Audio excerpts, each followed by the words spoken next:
Samantha, can you hear me? Oh, you're muted.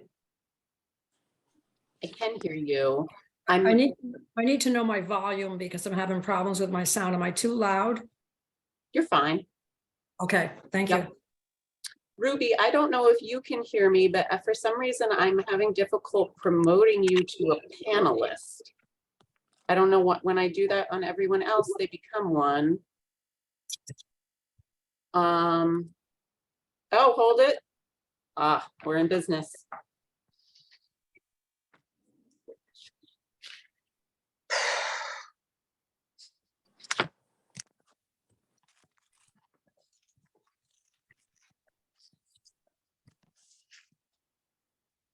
Hi, Hello. can you hear me? Me? Okay.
Hello, everyone.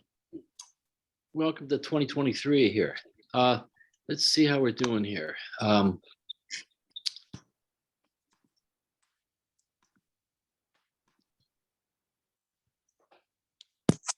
Okay, I think everybody except for Chris.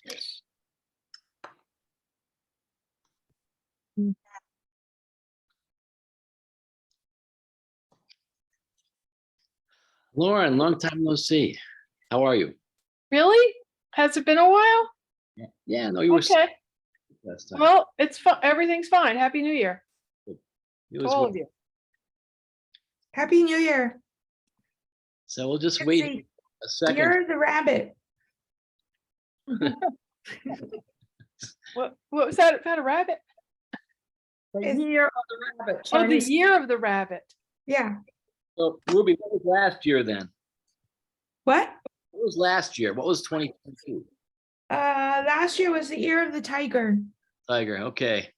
Okay, rabbits are peaceful. Okay, good. Yes, they Yeah. are peaceful. That'll be a good change. We'll just wait here a second for Chris.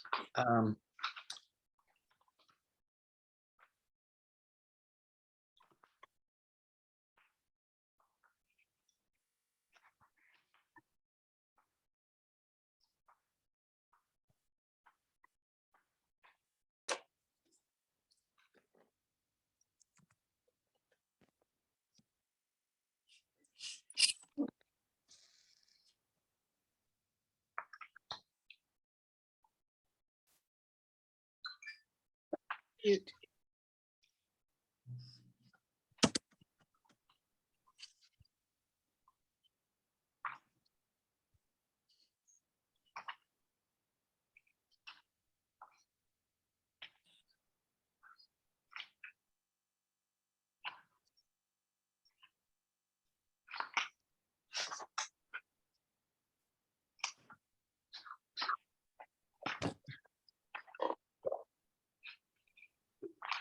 Looks like Chris is here. At Okay, least his name is here. he's probably, yeah, there he is. There he is. Okay, he's on mute. Great. Hey, let's get started then. So we do a little roll call here. Sure. Yes, Chris, if you want to do the honors.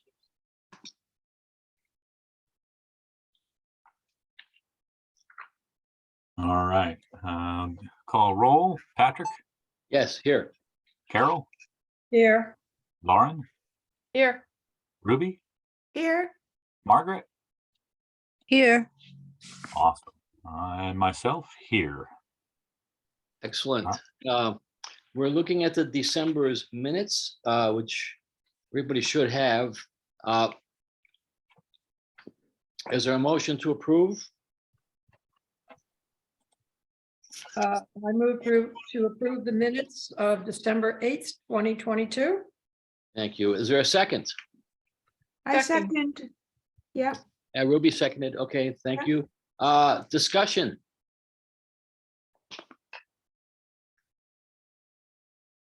Any discussion? Okay, hearing none. Let's vote. Yes, Chris, you can take that over again. All right. Motion to approve minutes, yay or nay? Patrick, Yes. Carol, Yes, Lauren, yes, Ruby, yes, Margaret. I wasn't at that meeting, so I don't know if that means I should not vote. You can abstain. Yeah, you can Oh. abstain. All right. I'll have you marked as abstention and myself. Motion passes. Minutes are approved. Great, thank you. Friends report, let me pull this up on my phone. Ed just sent it to me. Neither Ed or Holly is available tonight. So just give me a second to find this here.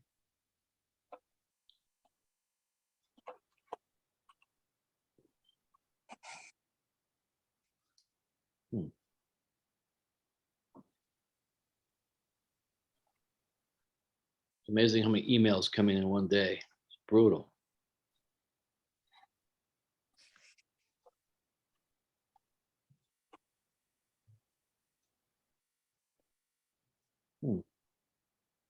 Okay, now I'm not seeing it here. Let's to save time, let's go on. I mean, he sent it to me, I read it. Let's go on to director's report here, and then I'll by the time I find that, we'll go over that then. So Samara.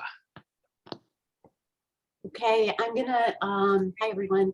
I'm gonna just start off with the November stats, and then I'm going to pass the mic to Lori Harrison, the Children's Department Supervisor, who's going to tell you guys about highlights from summer reading program and some projects going on now. But first, November 2022,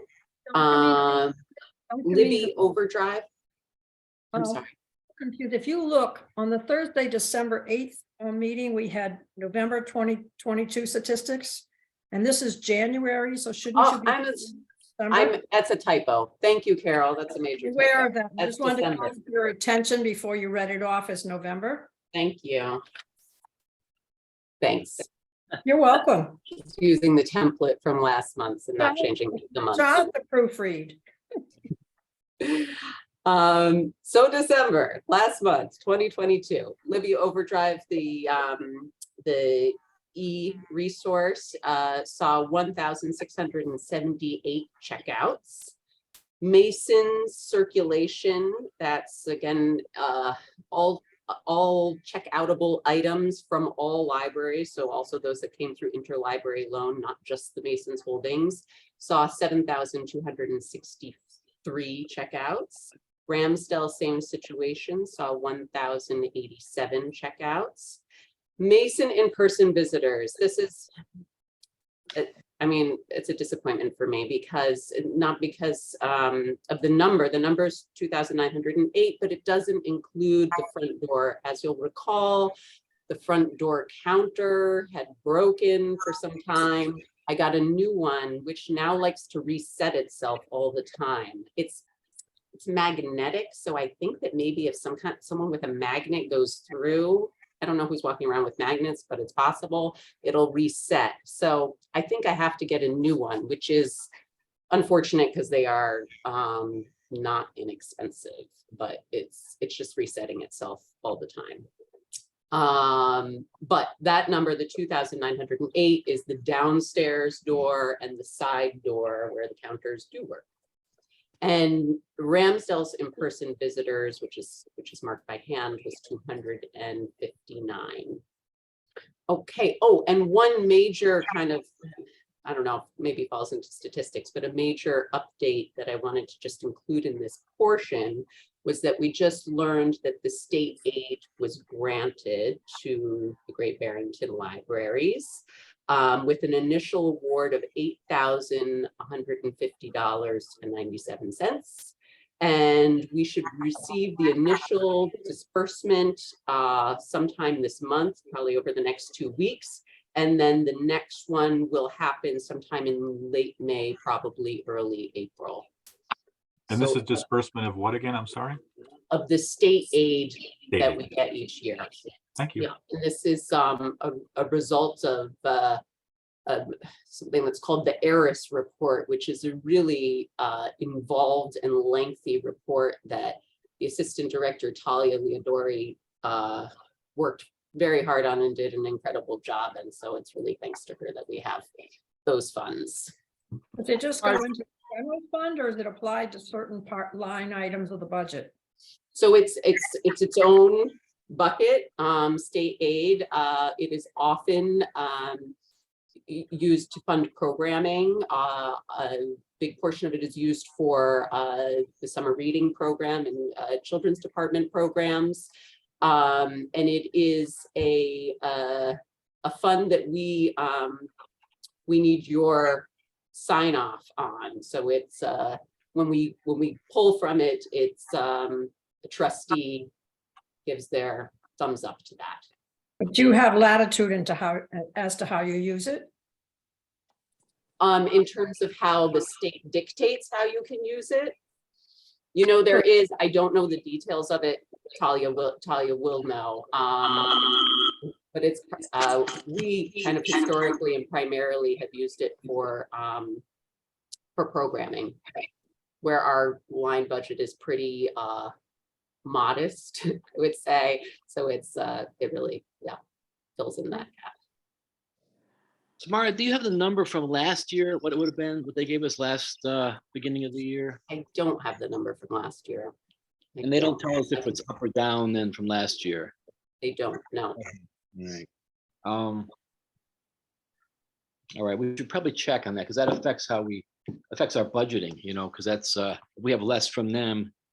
You know, we just need to see where we are, I guess. Yes, I will say that there is funds from previous years still in the, like we have, you know, X amount in state aid that I can look up as we speak, that is not including what was just awarded. So we haven't used it all. Sorry, I'm looking and talking at the same time. But we Is should- that the same programming supplies and programming, or is it separate? Are they separate things?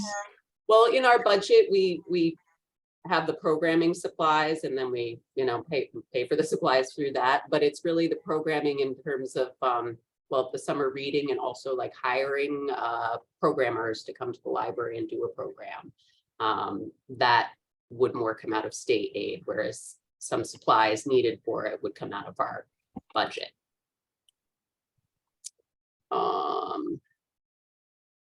So Okay. we do have the library fiscal year 24 draft budget, and then we have the 22 and 23 in there, and it says programming supplies was 2887 in 22 and 23 was 3170.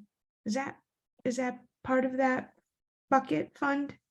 It is not. It is a Oh, it's not. separate situation. Yes, state aid is kind of tracked and done in its own outside of our budget, which is really what we go to the town to have approval on. And this is kind of in addition to that is the Oh. state aid. And I can tell you right now that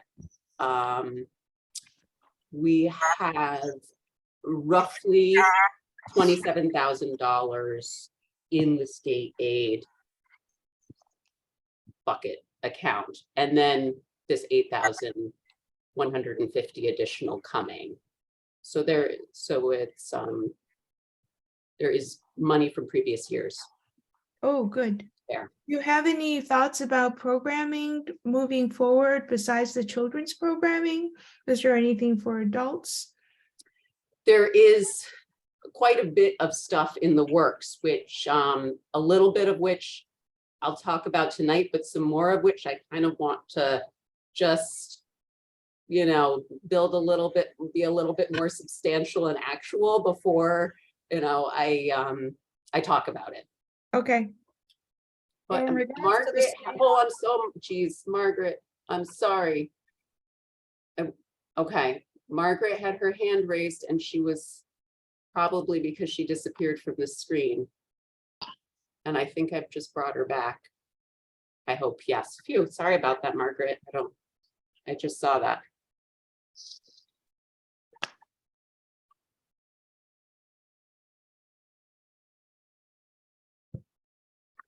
If it's all right with everyone, I'm going to ask Lori to speak with you now, unless you have any more questions regarding state aid. I just have one quick question, because oftentimes Yeah. with great state aid, you're expected to spend it down before the end of the fiscal year. But what you're saying, you don't have that requirement. You can keep it indefinitely and carry it over from year to year. Yeah, I mean, I admittedly say I'm not an expert on this at all, because I have not gone through a state aid cycle with it, and nor did I fill out the ERIS report. But given that we have $27,000 in there, yeah, seems that way. No, what happened was during COVID, that they kind of, they loosened stuff up because a lot of people didn't have programming, didn't do that much, and it was sluggish. So this was basically a COVID fix, which I think will disappear probably in this next fiscal year.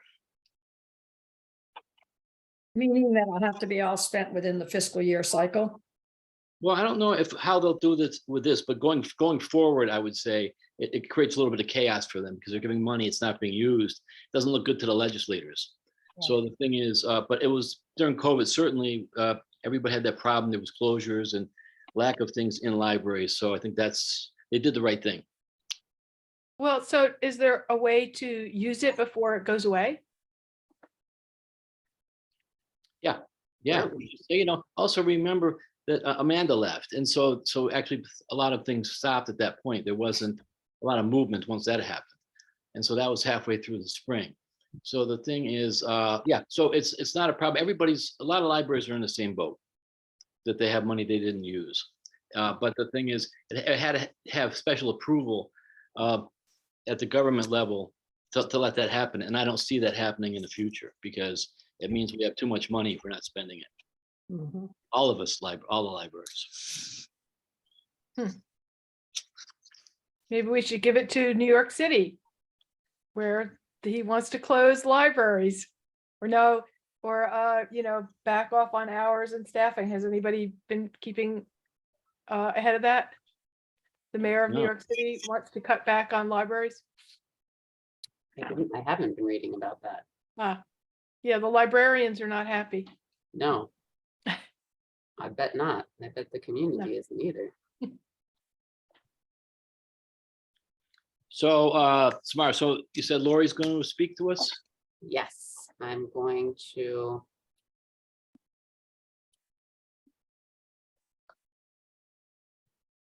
She should be appearing any minute now.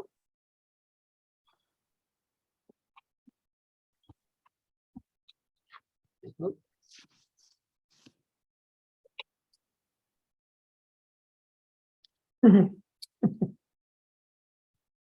Who's the snowball? Says Lori. What? There she is. There she is.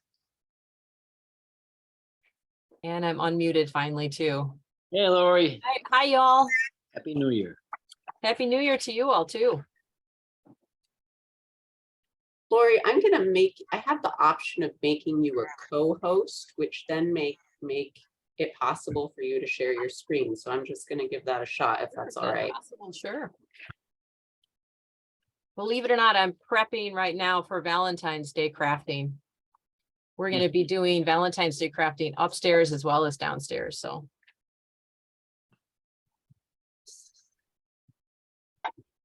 Okay. So, I think you all got the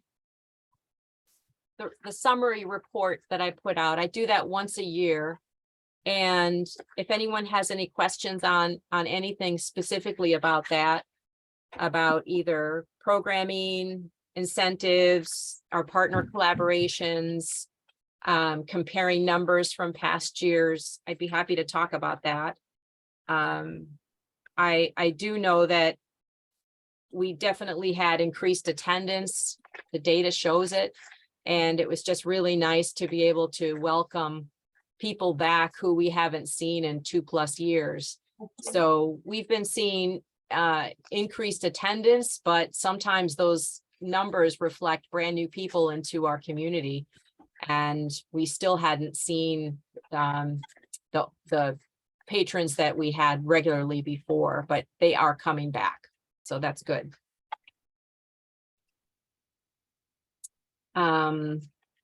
So I wanted to point out how we collaborated with the Du Bois Middle School, which was a really fun project that I worked on with the school librarian. And we created a badge within Bean Stack, which is the way that the children, teens and adults log their reading. And we created a badge of 500 minutes, and we had 24 students who were able to meet that goal, which was great. And then we had an ice cream party over at the school, which was great. So as you know, some of you worked the ice cream party here that we had in the back garden. That was a bit bigger than the one at the school, but it was really nice because we saw the parents as well at the school. So, so should I just continue to talk about Bean Stack? And okay, thanks, Patrick. So we're currently having 2 reading challenges going right now. We've got the 1,000 books before kindergarten, that when you come downstairs on the brick wall, that's the other side of the community room, you can actually see all the attendees. So all the people who are enrolled in that program are visually, they can see their name on this board, and it shows as they read, it shows their name going up higher towards the 1,000 book number.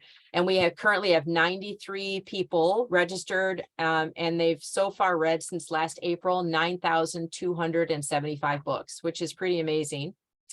I'm working on, we have to purchase new bags anyway, so I'm trying to work on the cost of the bags, which by the way would be a state aid purchase. And also a badge book. And a badge book is something that is a keepsake that parents would keep. It includes stickers and other things, but it's a way for them to write down all the books that the children read. So it's just a really nice hardcover keepsake that I'm getting a price on right now. So I will tell Samara about that, and that might be included in the program. Currently, we've got incentives like books and other little things, little toys that they receive as incentives as they go, as they read towards their 1,000 book goal. We also have another reading challenge that just started, and I think you may have already gotten the email about that, but it started logging on Tuesday. We had pre-registrations as well for that. So this is all ages. So you all could also participate in this. It's a lot of fun. I've seen how these Bean Stack reading challenges can collaborate. They can actually do fundraising. They can collaborate with community partners. There's all kinds of possibilities that we can expand the way we have them currently. So this one is called For the Love of Reading, and it's all about tying in with this month and next month's celebrations, especially the American Library Association's opportunity where people can appreciate their library through social media and through filling out little hearts. So we're going to make these, we're going to have 2 displays upstairs and downstairs, and people will be able to talk about why and how they love their library. So, and it's also a way for us to market all of our free e-services and other services that we provide for the library, or for our library patrons, which is really neat. So what happens is with Beanstack is that I can put in activity badges also. So when people click on an activity badge, they actually do things either online or they answer something. And that is just, it's increased participation, it's increased engagement, and we're able to market our products through these Beanstack activity badges as well, which is good. So far, as of Tuesday, we have 93 participants, and pardon me, that was 1,000 books. We have 113 participants for the love of reading. We've received so far 15 reviews, and 227 books have been read since Tuesday, which is pretty good. And that we'll be doing until the end of February. So adults, you guys can win a gift card, one of 4 gift cards that we got from the co-op as a donation. They're $25 gift cards, which is nice. And the teens and children can earn lots of other fun prizes that are on the site that you can see. And is that something that you want me to do, Samara? Did you want me to share my screen to do that, or? Okay. Has anyone done Beanstack yet before? Has anyone tried that? All right. All right. Well, let me just share my screen here. And I am going to get it ready first. Hold on just a moment.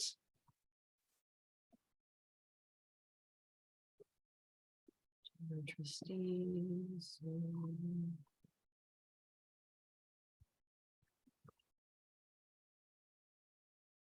Okay.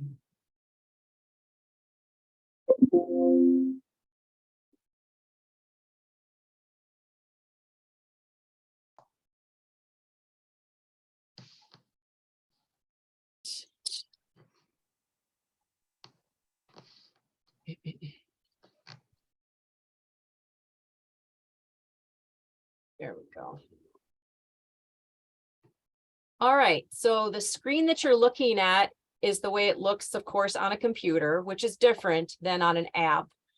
About 75% of the people use it from their app instead of from the computer. But this just shows here that for the love of reading is the current challenge. And you can see here that we have a little overview, which describes what the program's about. I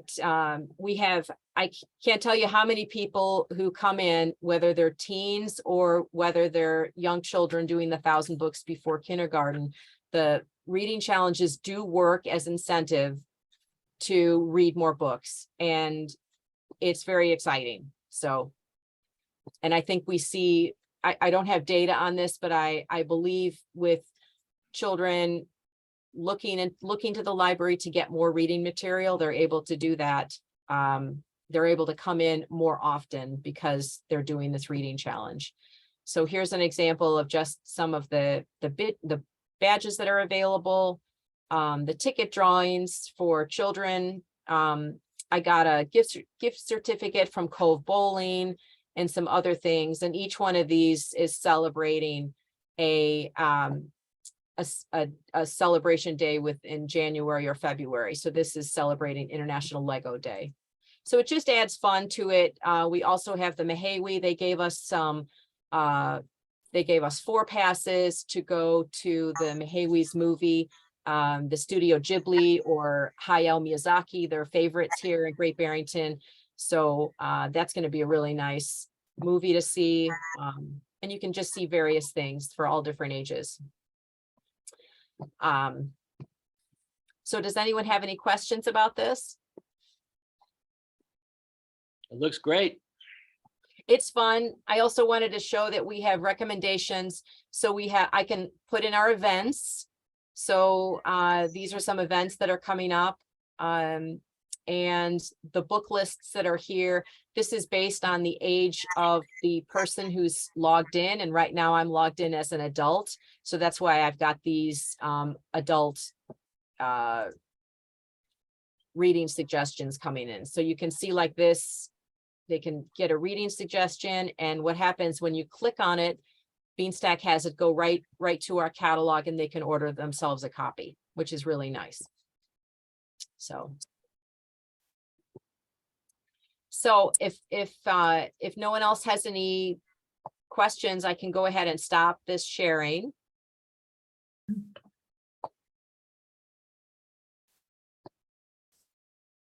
And I think I can do that. There we go. There we are. Thank you so much, Lori. Oh, yeah, sure. And I'll be definitely applying to all of you for some state aid money, because we have programs. We just got a $250 from the Cultural Council for a program in April, which is nice. And we'll be using state aid to supplement that program, as well as summertime for sure. So thank you, everybody, for listening. Can I ask a question? Are Absolutely. you holding out on in-person, like group programs for now because of the poor air quality? Or I wasn't Yeah. sure if a lot of this is individual programming, but there's no group programming, or are you doing something for the homeschool kids? Because usually they like to come to the library and have activities to do. I don't think they're doing that anymore. That's a very good question. So the programs that we have with CHP, which is our local CFCE granted organization. So we have twice weekly programs with them. And we are, because of the weather, we no longer have the tent outside. We are having small group programs inside of our playroom on Tuesday mornings. And on Wednesday morning, we are having play and learn coming indoors. So we still have our masking policy that we're asking people. We advise them that it's highly recommended, but we're not forcing people to wear the mask. So we are doing those two programs indoors. We have the reading dog, the reading therapy dog that comes weekly. That is inside, that's indoors. And we will be, for instance, that program that I mentioned, that's in April, that will be outside. By that time, we will have the tent up. And I am expecting hopefully like 25 people to do this 2-hour outdoor skills program. But as far as homeschoolers go, we just got a big donation in of homeschool curriculum. That's all been organized and it's ready for people to use. But like you said, because of our HVAC, we are currently not offering the homeschooling programs like we used to 2 years ago.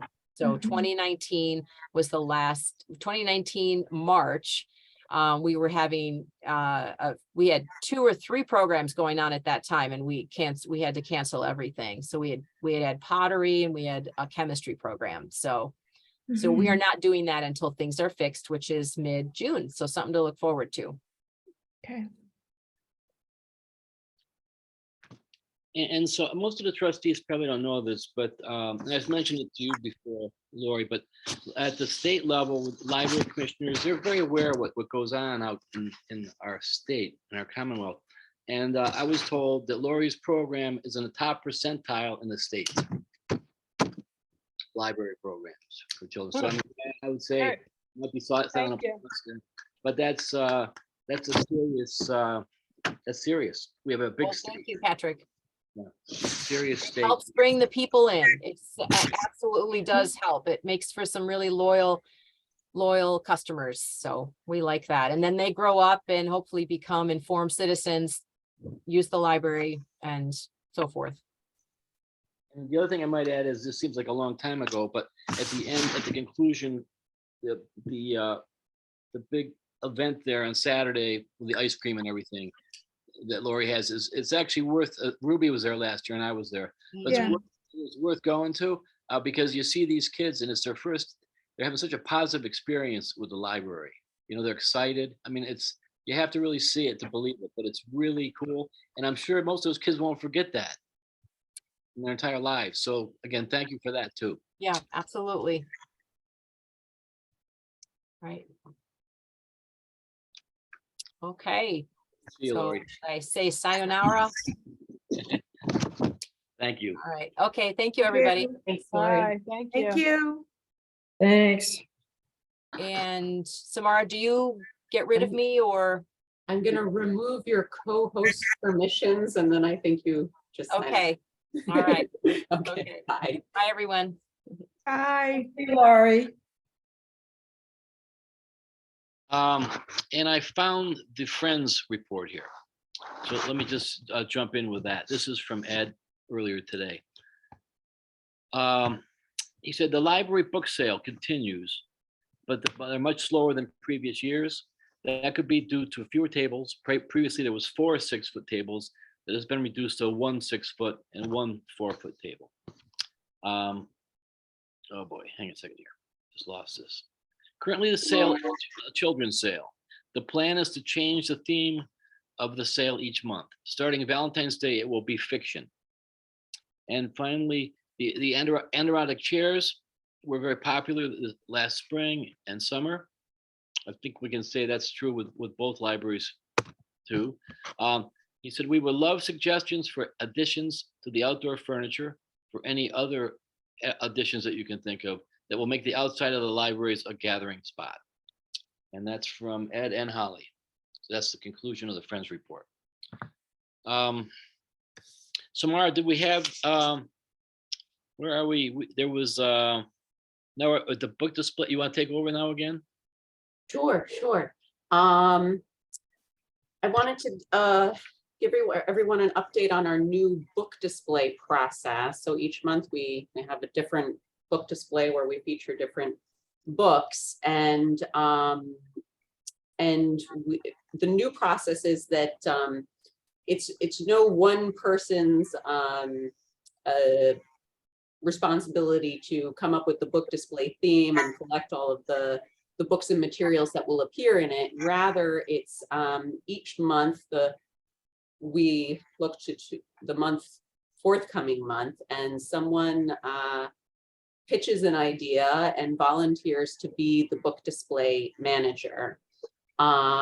This kind of began in December, and I was the book display manager for it was a winter crafts and cooking theme display. This month is a really awesome display that Juliana Harris, who is works with Lori in the children's department, created a display for upstairs at Mason, which is David Bowie's 100 favorite books. David Bowie was, I learned from Juliana, who is a big fan. He was a big bibliophile. He created a portable a library to bring on tour with him, inside speakers that he brought. He was also born and passed in the month of January. And he created a list of his 100 favorite books. And he was a very kind of wide-ranging, eclectic reader of philosophy and spirituality and contemporary fiction and all sorts of books. So there's this fabulous display with all these books out, and through kind of word of mouth, I heard that a patron posted on their local Facebook group recommending this, fabulous display that I think they called the bright spot on a dark, dreary January day. So that's exciting. And Cheryl, who's on the staff, is the kind of the behind the scenes person managing ordering the books and getting them all up. So that's our new book display in February, which is Black History Month and also Valentine's Day. We're doing 2 displays, one of, and this is a group of us who have kind of come together to create this one, of contemporary stories written by Black authors, or films directed by Black directors, and also a blind date with a book display, which is the book is covered, so you don't know who or what you're getting. And they range in, format from graphic novels to romance to classics, but all of them are love stories written by Black authors. So I'm pretty excited about that one too. So that's a fun new thing that we're doing. Also kind of in the display realm and programming realm, you'll recall, I think maybe the first or second time that I met with all of you, we talked about Le Petit Musée of Free Art, which was going to have tiny pieces of art that patrons could take and also create art and replenish the gallery with. And that is up and running as of this week at Ramsdell. And we also have a call for art out there in the world, and art collection boxes to create our little gallery of free art, which Sherry Steiner, who had owned a gallery and is an artist, is the behind this project. Also, this is not on the agenda, so maybe I'm going a little, I don't want to get too, because we've got a lot to cover here. I don't want to go too far afield, but just in terms of, Ruby, you asked about programming, and well, we had a children's department had in December, the gingerbread take-home kits, and we did a crafting program at the Ramsdell Library. Sorry, there's some yucky feedback here. And we've been reaching out to more area organizations, which I think I'll kind of talk more about as they come to more fruition and kind of plans in place. But one of those is the VITA program, Volunteer Income Tax Assistance, which is a program of Habitat for Humanity. And they assist people for free with their taxes, and they will be setting up shop once a week at Mason Library and assisting people here.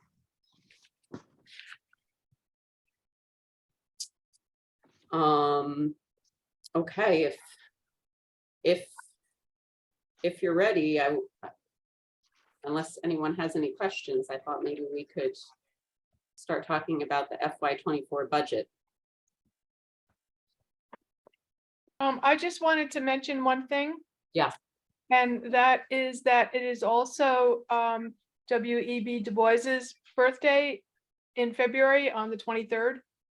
So I didn't know if there was any, all the stuff that you're doing around Black History Month, if there was any piece of that was going to be part of it.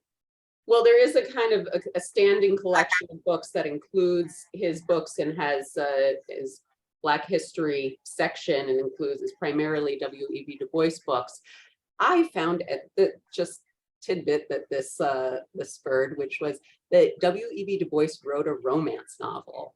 And so it's going to be one of the blind date with the books. It's called The Dark Princess, a romance novel. And I read there was an article in the Atlantic about it, and he said it was one of his favorite and best works. I have not read it. I'm very curious too. There's like one edition of it in the CW Mars system, and it doesn't, I don't know, it's kind of got a standard cover. It doesn't look very, nothing about it is very intriguing, but the fact that W.E.B. Du Bois wrote a romance novel, I can't wait to read it. So, but you have a copy that you're going to be able to use in We'll order it through Interlibrary Loan and okay. make it as part of the display. Yeah. Okay, good.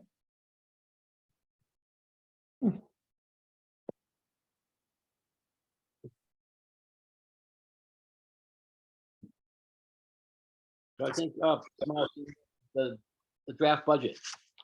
Okey doke.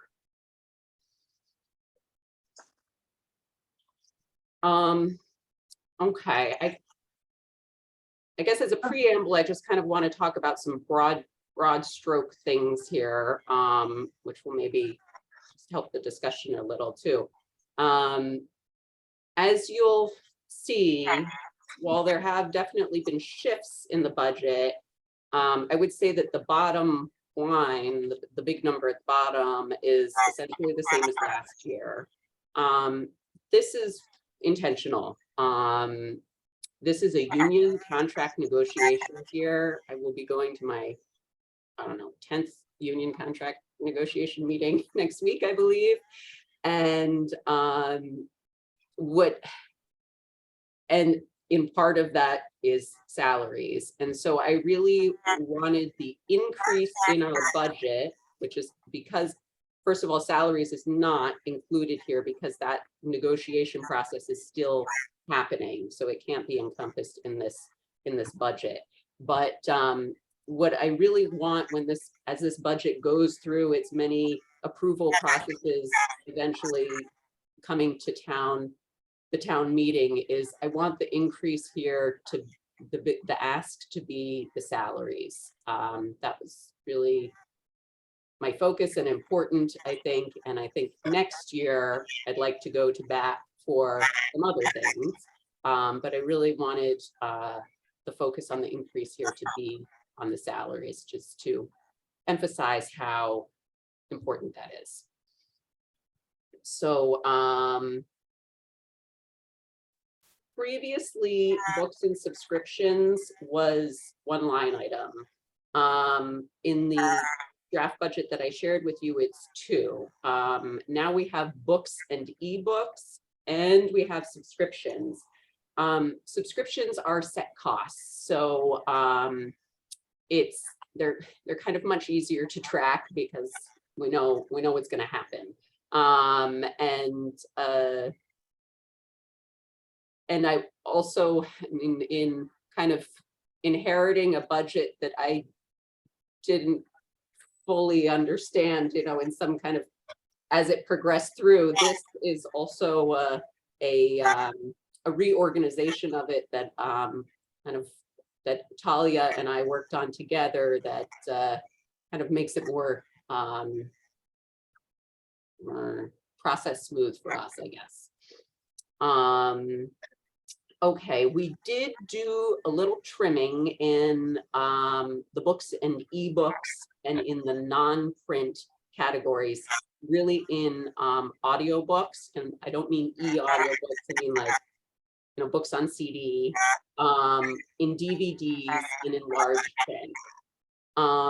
These are all formats that are fading in use. I was speaking like with the Simon's Rock librarian, and he said, that they don't even have these formats there. But there are definitely users of all of these formats. So we don't want to get rid of them by any means. A lot of people really rely on, I think, our large print books and audiobooks and DVDs. But because they're fading a bit in use, we did a little trimming in those format sections. And the trimmings that we did, we shifted up to office supplies. This is a line item that we're tight on this year for a variety of reasons. And so I want to bolster it for next year and not be tight. And also, this is an area where I'm seeing increase in costs, whereas books kind of have their retail prices that they range in. They haven't kind of gone up as we're seeing costs rise. Supplies, office supplies and things like that, costs seem to be increasing a bit. So I want to kind of cushion us there for those increases. And when I say office supplies, it sounds like, Post-it notes, and it is Post-it notes, but it's also, all of these library things that you have to buy, like the acetate covers and the stickers and the which all come from kind of a library supplier and are not inexpensive.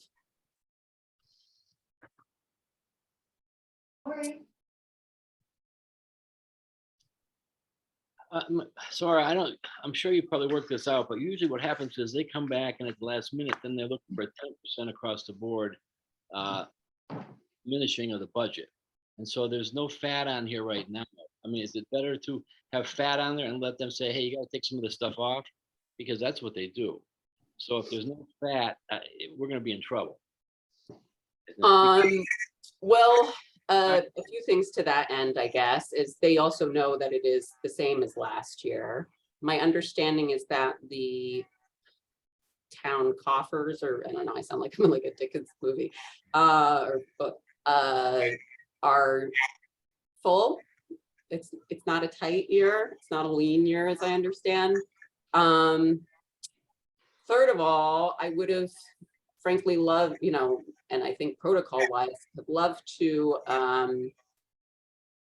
presented this to you and have had your feedback prior to submitting it, but as you'll know, there wasn't a finance director until recently, and then the finance director started, and immediately the budget packets were sent out and had to be returned within record time, and that was over the holidays. And so here we are. This is, however, the next step for me is to have a meeting with the finance director and the town manager about this. So certainly tweaks can be made there, but I think that's the place, Patrick, where I will say, gee, am I shooting us in the foot by not increasing these numbers because you're going to decrease them as a matter of course. Yeah, because we'll be in trouble, because if you account for inflation, the dollar is, the buying power is down by whatever number you can choose. I mean, they just put out the CPIU today, and they're saying it's going to be down 6.5% for the year again. So that's 2 years in a row. Like that. So the thing is, we just have to be careful, because it's just I mean, I'm just looking at my own buying of office materials or anything. Everything is skyrocketing. And so I think the town in a responsible way should be reflecting that. So if it comes up, they're looking for a cut, I don't think we can give it to them. Just because usually the trustees do go over this stuff before it goes forward. And what you said is true, but I think I guess the bad cop message you can take back from us or from me on this is that we can't absorb any more cut. And this is a cut, because you have to count for inflation. So that's fine as long as they leave us alone on this. But generally, they come back, and it's always a reason why they're doing it. So I think that's something to keep in mind. Where the newspapers show up on this? They show up on subscriptions. There we have kind of our in-house subscriptions: Junior Library Guild, Library Journal, Publishers Weekly, and Kirkus Reviews. And then our patron subscriptions: New York Times Cooking, Wall Street Journal, Washington Post, Boston Globe, Pittsfield News, which provides us with a variety of physical papers, not the digital.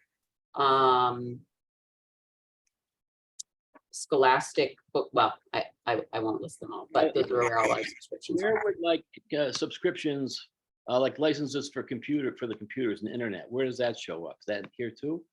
That is not on our budget. Not on your budget. No, that's on the technology budget for the Oh, that's town. great. That's Yeah. also great. Yeah. That's great. Okay, thank you. Thanks. Any questions? There'll be more of this that will come up as this process continues anyway. So, but if anybody has any thoughts on this now. I just have a question about periodicals versus getting it by Libby or Overdrive. So a lot of people read their magazines now online, as opposed to through the library, as opposed to actually physically going into the library and getting them. And I was wondering if we have any tally of whether more and more people can be introduced to looking at magazines through their electronic app as opposed to coming into the library and sitting there reading it. Do we have any data, or are we keeping track so that we would know whether we should continue to subscribe to all these periodicals and how many people actually read them? Are the magazines we're talking Yeah, about. yeah, We, because of patron confidentiality and whatnot, we can't really track what patrons are checking out on their card through Libby and whatnot. Yeah. The magazines, the hard copy magazines are, I mean, I think they're kind of, the collection, I would say, is always a work in progress. Things are kind of coming off and coming on as they're needed or requested. Or we recently had a patron who gifted a subscription to Fine Woodworking, who felt that it was a good magazine for our community, which I thought was awesome. I don't want to, I feel like I'm just saying my own preferences and not speaking to necessarily patrons, but I think it's something special to have the magazine, a hard copy magazine subscription to look at, because so few people have them anymore. They're so expensive, and it's just kind of one of those kind of extra cost things that the library can provide for you. But that's just speaking to my sentiment, not to David. But Carol has something to add. Representing the senior population here, I've checked out 4 magazines in the last 2 weeks. I again, and talking about not having fines for books anymore, there are people who cannot afford to have the internet in their home or to download a lot of stuff or get ebooks or whatever. But also, I don't think we want to get away from print material at this point, because it's an industry we want to continue to support as well. You have no electricity, your internet goes down, you're not going to read a magazine online. You get a book, a magazine, hard copy, it's always there. So I hesitate to see us start pulling away from the hard copy magazines yet, and partly from my own personal bias that I still like to read The Sun in my hand. We've had a subscription to The Sun at Housatonic Library for many years, which I adore, and I can't afford to get it. So I get in there every month and I snatch it, and read the next month's copy at home. So that's my vote. It's also a fun thing for patrons who just come in, they don't come in with. I'm going to defend. No, I was just more in, I love reading. I just took out Scientific American, and I returned it late, actually, but and both me and my husband read through from cover to cover. So there is something to be said about having a magazine glossy in front of you. I was just thinking about more access to magazines through through Libby, because sometimes those magazines are also available, like National Geographic's is available, that you can go and read up on, just so that people's aware of it. And Yes. also to have people be aware that these magazines, I didn't realize you could take them out. So Yeah. it was nice when you can take it home and read it. I think it would be nice for us to maybe in a future newsletter to kind of highlight the magazine collection, and Yeah. also let patrons know what's available Yeah, digitally as well. When I was looking for what we could offer that was in Spanish, and Libby, for example, has a Spanish language magazine that is available. So there's other things on there too. So that would be for a future newsletter. I'd love to kind of highlight our magazine selection, and both online and handheld. great. Okay, so that's our beginning preliminary budget discussion there. Let's see here. The display policy, Samara. Yes. Okay, so the display policy is, there is a current one, so this is a revision of one. I can kind of just speak to the changes between the two if that's helpful. In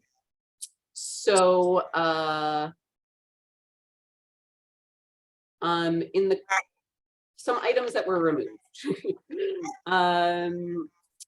In the current policy, the first guideline says that the displays are for the enjoyment, education, or enlightenment of the patrons of the Great Barrington Libraries. Great. And then it goes on to say, or in cooperative benefit of the Friends of the Great Barrington Libraries and a Great Barrington-based nonprofit organization, which I've honestly found the language a little unclear, and I just didn't also feel like it was necessary to state if and when the Friends want to do a display, like, of course, you know, of course. Also in the current policy, it says that the applications for displays would be reviewed by the library director and the board of trustees. And we talked about removing the board of trustees when we were talking about the Le Petit Museum of Free Art, because it, as I recall, you guys expressed that it didn't feel like it was something that you needed to be kind of giving your approval to each time. And I also feel like it might, just because of the frequency of our meetings and whatnot, it kind of makes the scheduling a little arduous. And also because I wanted to put display manager in there, the approval of the display manager, because we have a display manager who is Jane Barnard, who is just, you know, a staff member and a wonderful person at organizing all of this with a great kind of aesthetic and display eye. So she's really taken management of our displays. Currently, we have foils war model in there, which is really awesome.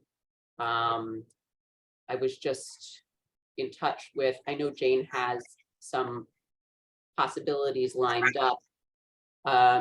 Someone is probably coming in tomorrow to meet with her and I about a display having to do with recycling and reusing. I spoke at the Thursday morning club this afternoon, and they said that they would be interested. They were celebrating their 100 and somethingth anniversary, quite a long time that the group has been an establishment. And so they were talking about having a display in the library as well. So lots of different things. What I added was a section on bulletin boards, because those weren't addressed in the previous one. In the display case and wall-mounted exhibit section, I added the first, the third, the fourth, and the final points. They are, the first being that the display cases and wall space are reserved for individuals and nonprofit groups, not commercial entities. The fourth being that the applicants will be granted on a first come, first served basis. And the fifth being that displays and exhibits are generally for 1 calendar month. And the final being that the library reserves the right to remove a display or exhibit if it has unagreed content or hasn't been taken down. And in the application portion of it, I added an acknowledgement that the applicant understands the policy. I looked at, just as always, I looked at our neighbor libraries display policies. None of them had one actually, at least published on their website, except for the Berkshire Athenaeum, which was, it's very lengthy and detailed. I mean, it gets into measurements of displays and whatnot, so it's quite an involved document. But I definitely took from it, and I took a course last semester in public library management and policy, and so I have a nifty textbook to refer to for these things. Speaking of side note about my course of study, I just started I'd taken last semester off while I began this job, and I started my first class last night. I'm only taking one class this semester, and that is collection development. So I'm excited to be taking that. Yeah, so those are the changes. Margaret has her hand raised. Just to mention that I need to leave in 10 minutes. So I just, when you see me get up, I apologize. I have to be somewhere at 7. Thanks, Margaret. Samara, on this, then we need to vote on this, yes? Yes. Yeah. So is there a motion to approve these changes as amended by Samara just now? Can I just ask one question about the application? Yes. Under exhibitor information, it says the exhibit information. Does it matter what the purpose of this exhibit is? What are they trying to do? Like, are they celebrating something? Are they trying to exhibit or give information? I think that is an important part of this application, is to let the library know what is their purpose for exhibiting at the library. I can add some, It's the not, application is the old application essentially with some kind of, contact info like email and whatnot changes, but yeah, I could add one that says, describe the intent of your. yes, that's what I wanted to add on to it, because I think that is really, we want to understand why do they want to exhibit it at the library, because that helps us understand the purpose of it. Mhm. Is it for pure enjoyment? Is it to give us a message? Is it educational purposes?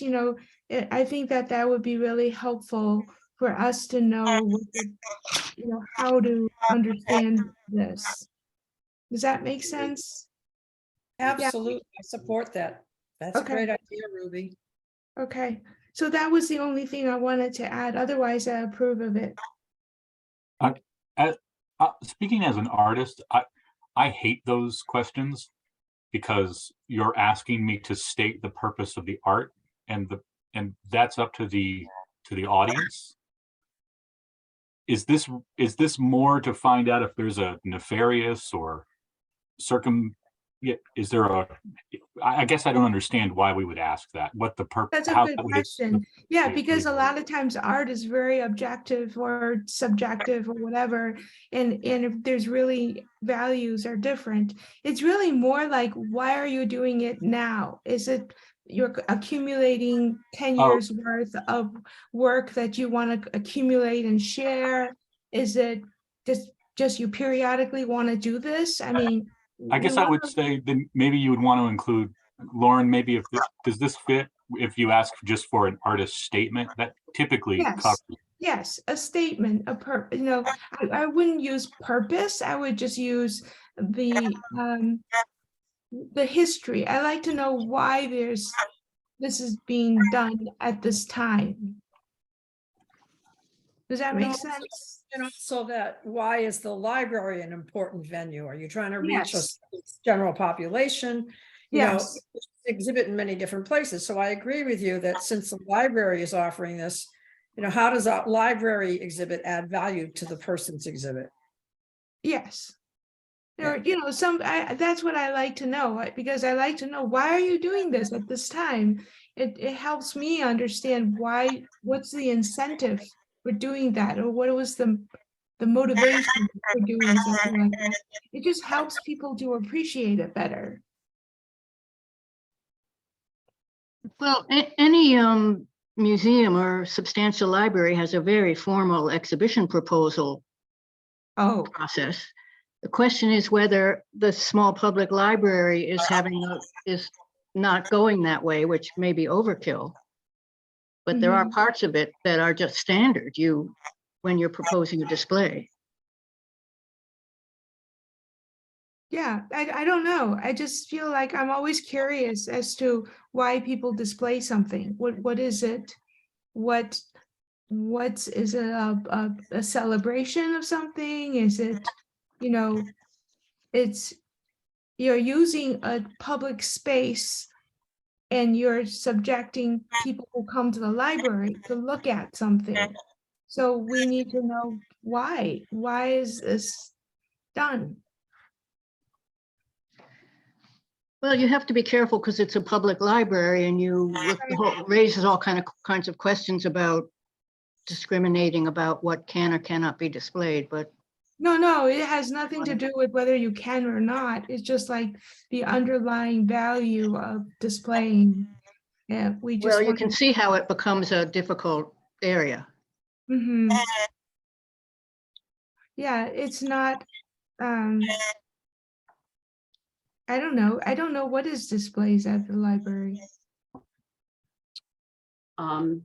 Right In the now it's the past. Foils War model, and the creator of that wrote a little a personal statement as to how that came to be, Uh-huh.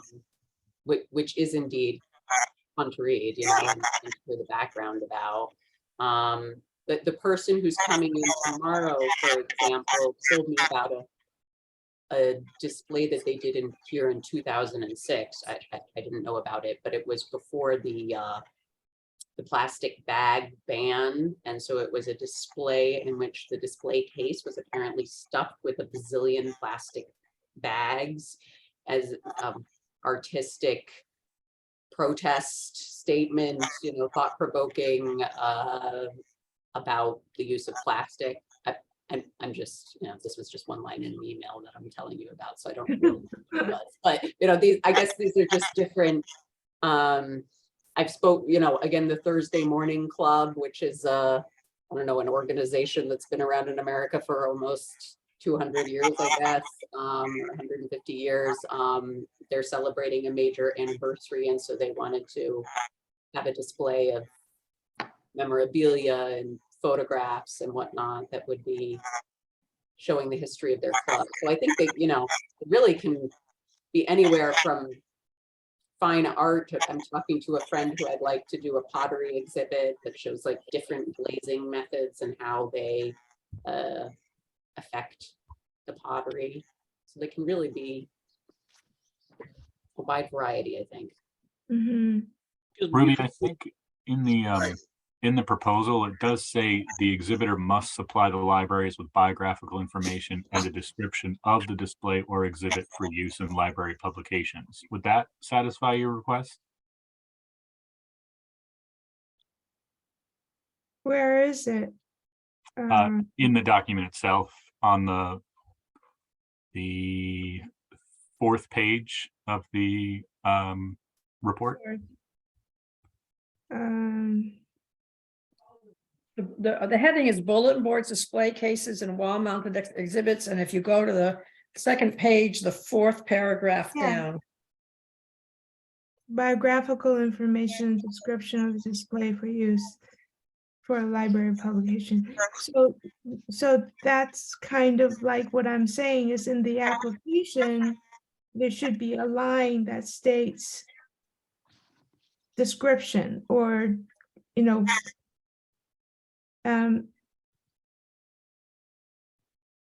what's the underlying purpose? I shouldn't use purpose. I don't know. It's not the right word. It just, there's a main theme to this display. What is that?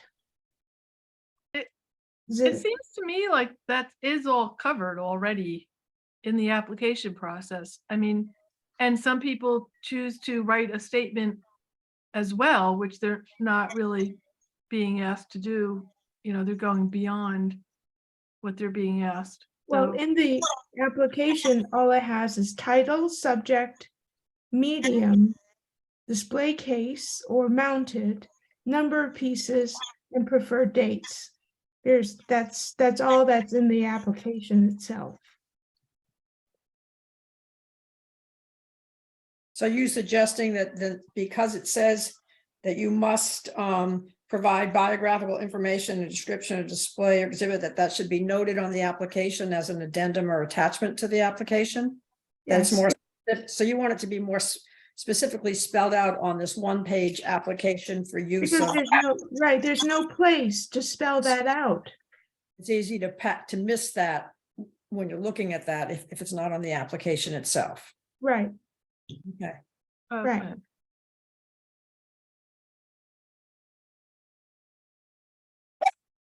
So to ask on the application that they provide their biographical information and a description of it? Like as a separate attachment or on Yes. within the So application? Attach Put that. this right in there, please attach the required biographical information and description for publication purposes or whatever. Just so that we have something that we can understand.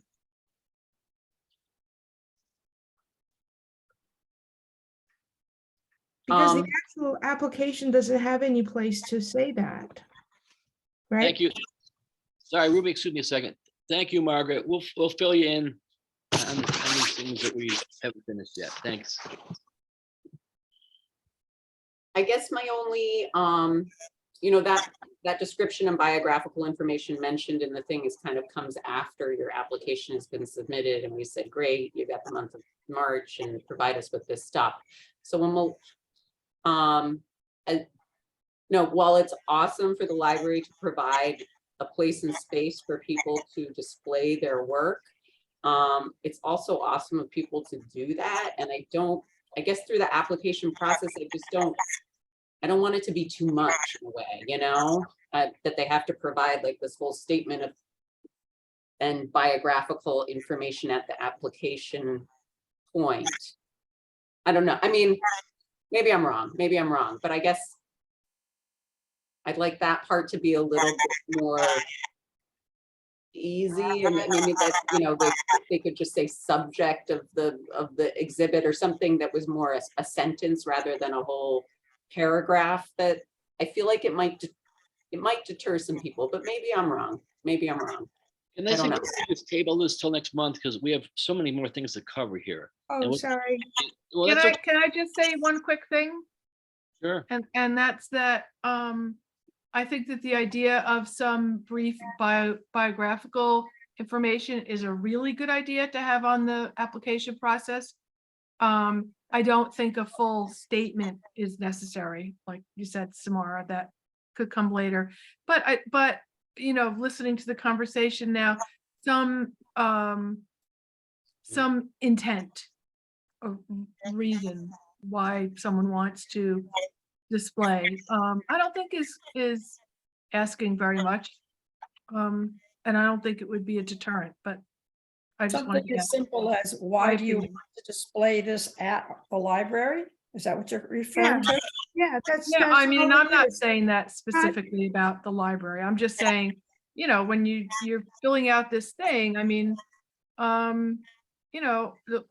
the stuff that's there and exhibit information, it seems like that should just be under exhibit information. This is because actually I'm looking at this application now. Before I misunderstood what Chris was saying before, and I thought what he was saying was part of the application, and it wasn't.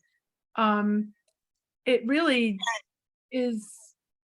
I mean, at what point do you decide yes or no on an application? Do you get an application and then find out their biographical information and what it is they actually want to exhibit? Because the title and the subject doesn't really tell you very much. No, and I mean, I will say that in reality, it's all a conversation, right? It's not like someone kind of just fills out the application and sends it in and it's all this kind of form exchange. It's like, the person who wrote expressing interest in the display is going to come into the library and have a conversation with me and Jane, and So I Okay. think it's maybe not there because that happens in kind of off the application. But I would be totally happy to, add to the application. Why do you want to exhibit? What's your intent in exhibiting, or why would you like to exhibit at the Great Barrington Libraries? And please tell us a few things about yourself, or something to that effect. Yeah, I just want to add, in case I was misunderstood, I don't think that someone needs to have a reason to want to display at the library. The intent part, to me, is not of importance. I think that it was Ruby who felt that. So I just wanted to make that clear. It's not about intent. It's more like, who are you and what is it you want to do? That's what I was thinking more in terms of. So is there a motion to Okay. approve something here? Are we gonna wait? What should we do here?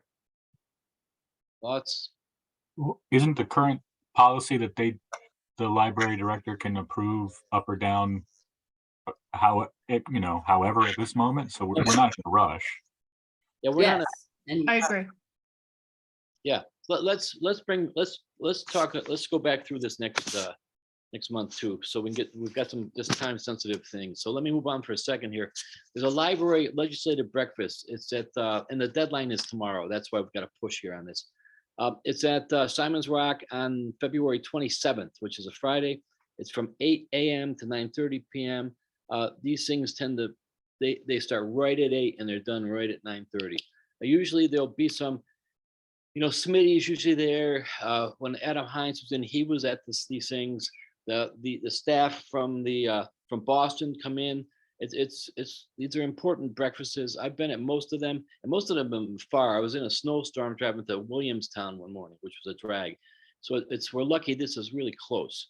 So what we need is usually the closest one the last one we went to was before COVID, and that was when the Monterey library opened, and there was, I think, 5 of us there at that. So I'll be going for sure. Samara, you're going?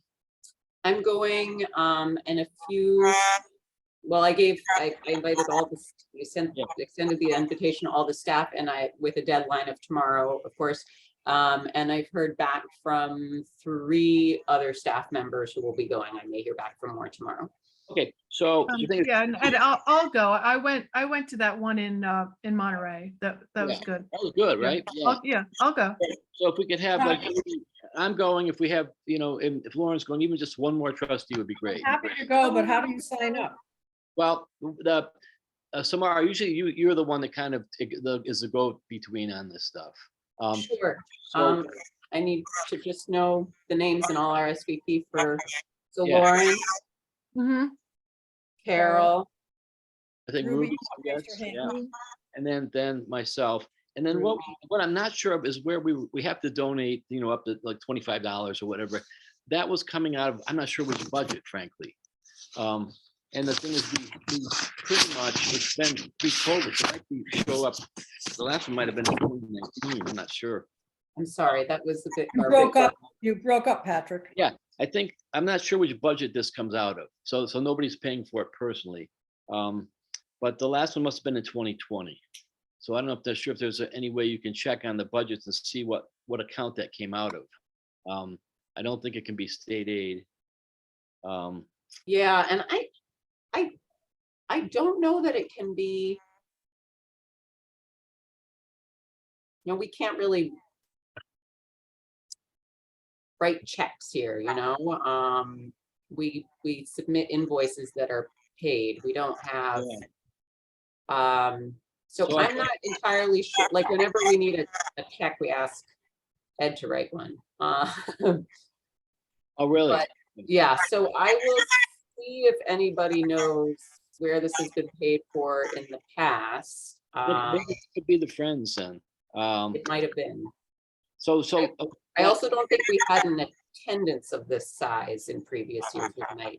So I don't know. It's bigger. It's great. I mean, because some of these libraries really do come in with a lot of people. Yes, and they really urge in the letter for for everyone to, the number of bodies there is effective. And these are interesting because you never know who you're going to be sitting at this breakfast with. I know that, I think last time, I think Kathy was at the table with Smitty Pignatelli. So it's just, you get to meet other librarians and staff and trustees and stuff. It's great.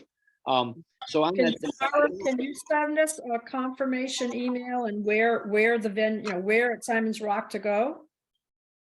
that will be coming in at a later date because they haven't said it, just as Bard College, Simon's Rock, Okay. but there'll be So plenty we'll- of information. Yeah. So will we get a direct communication from either Patrick or Samara just to It'll- confirm this? It'll be location? coming. It'll be from Samara, the librarian, Pat up in Williamstown. Yeah, she's the treasurer of this, so Okay. the communication comes from staff. And then that's all there is to know about this, except these are great. So if you get it's excellent. And again, it could be the friends have picked up the tab because I know it doesn't. I don't recall that there was anything else. But that's excellent, everybody. That's great. Just some other quick items here. There's this election year. Petitions to go out as of February 1st. My understanding is Chris. Is Chris here still? I hope. Still taking notes. Yeah, Chris. So, and you're not coming back, yes or no? Nope. All done. I'm finished. Yeah. You're fantastic. Okay. All right. So Chris is not running, so there's an opening there, and Margaret is not running. She's already left, but that's my understanding. So there's 2 openings. So we need some big shoes to fill these things. And one thing would be great is I know that the library commissioners always encourage to have young people involved too. Like trustees don't need to be, who we are. So if you know any young people that want to come aboard, that would be really great to get their, impressions of things. It's going to be their library in the future. But anyway, encourage. I have a quick question.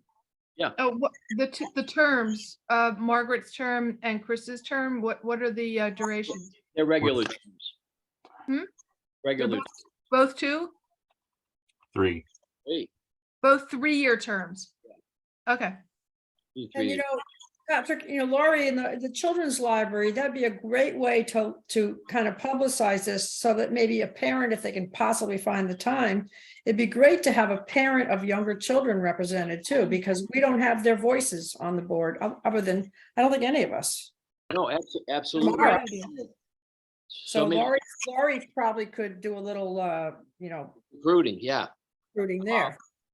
So Yes. Samara, you can mention that to Lori? Sure, yeah. I also, I encourage someone who doesn't have young children, but so be it. Who was interested, and I encourage to throw their hat in. So we'll see. That's great. The more the merrier. That's good. Let me see a treasurer's report in the building and grounds. So, but Margaret isn't here. So was there any other treasurer's report, Samara, that you know of? No. No. No. Okay. So we'll push that off. Building and ground, is there anything on any news about the windows or at Ramsdale? No, I requested a meeting with Joe Aberdale, which I was hoping was going to happen this week, but he's in a training somewhere in Springfield or something. So hopefully next week, where we're going to do a walk through Ramsdale and talk about things together. I did yesterday. Yes, it was yesterday. I went to a pre-bid ramp walkthrough at Ramsdale. And only one company showed up, but the person was very nice and really loved the library in the village, so that's good. I guess that's so no, windows are on the agenda for a topic of conversation with Joe, but that kind of walkthrough of Ramsdale has not happened yet. When is that bid process for the ramp? Is that due it? I believe that the bid itself is on February 8th, but that's like a date I'm pulling out of Okay. somewhere. So I might be getting it wrong, but I remember it as that. I have it written down somewhere, but not accessible at this very moment. Okay. Let me see, also, before we run out of, it's getting late here. Brown, can I have an update on the elevator? What's the status of the elevator at Mason? The status is that the elevator does not, it doesn't work. It's still not working. Mhm. And is there any movement to correct that? There's a lot of reminding and checking in, but my understanding is that where it stands, where the kind of where it is now is with the inspector needs to come. That's, you know, it's done everything it needs to do except for be inspected, and we don't really have, you know, kind of control as to when the inspector comes. So have you figured out any protocol to make sure the librarians don't get injured carrying those books up and down? They did themselves. Jane came up with a new system. It's not a long-term solution, but it is a short-term solution so that nobody breaks their back lugging around a bunch of books. Okay, so that was my main concern in asking that question. Yeah. Thank you. As long as they're, you know, they're taking care of themselves. Yes, yeah. We need to move the February meeting. Samara's not around. Samara, are Thursdays surrounding that okay? Is one of them okay for you to start with? Yeah. So it could be the 16th. Mm-hmm. Is that that's not a school vacation week, is it? It's the No, following. it's the week after, yeah. Okay, good. All right. So for everybody that's here, does the 16th work for the next meeting? I think Yes. so. Is that okay for everybody? Yeah. Okay, great. So we'll move that to the 16th. That's good. Back to Samara's list, there's we still have some things to go on. It's talking about fines. There's a request to approve a small change in that proposal before it can go to the select board. So Samara, you want to fill us in on that? Yes, so, well, as you recall, we presented the fine-free initiative that we'd like to do. And we want to make a tweak to it before we bring it in as an executive summary to the select board. And that is, previously we were saying that we wanted to eliminate all fines for books and DVDs, but keep fines for museum passes and to add fines to hotspots when they became available. That's what we said at the time because they weren't available at the time. Now they are. And what we'd like to do in the revised proposal is just make the library fine-free for all things. No exceptions to the rule, except, but obviously hotspots and museum passes are no small thing. So what we would do with those is we would mark them as lost 24 hours after their due date, not returned after their due date. And then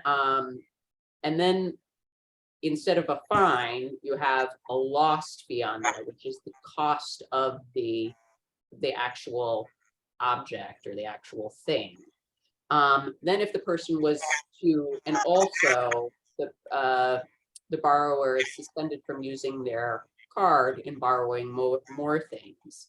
Still, one may wonder, why would you not, return a hotspot if in that scenario? But we can also turn off a hotspot for in a situation where it is overdue.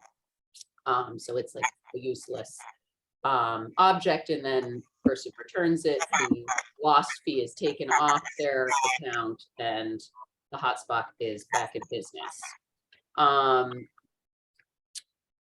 Museum passes would be this, we hope to be the same scenario as we are exploring and hope to actualize soon, this museum passes as a through an online system.